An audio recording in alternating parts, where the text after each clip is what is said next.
There's so many things in this overall story that are truly meant to be. They were just supposed to happen this way. The story dates back to April 16, 1972, when Dan Cherry shot down a MiG piloted by Hong Mi in the skies of Vietnam. And I remember at the time, being very curious about, wonder who he was, because I saw him so clearly in his parachute.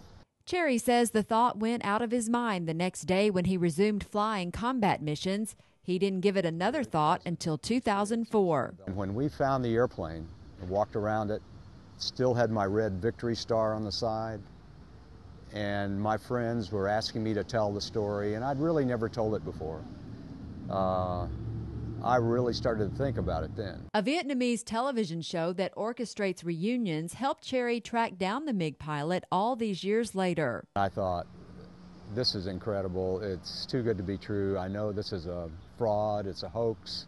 Somebody's trying to set me up. But it wasn't a hoax, and the two met in a televised reunion last year. The first time we saw each other, I was very apprehensive. My heart was beating 90 miles an hour. He's an imposing figure. I mean, he looks like a fighter pilot's supposed to look. His head is shaved, he's very muscular, but he had a very pleasant look on his face. Both men agree a bond formed immediately upon that first meeting. 36 years ago in the war, we were enemies. And when we met in Vietnam, we're just big friends. So that's a big change for me. Now, on his first visit to America, Mi is impressed with everyone's friendliness, and he's hopeful this story of reconciliation will be an inspiration. Hopefully that the relationship between our two countries, Vietnam and America, will develop more and more in the future.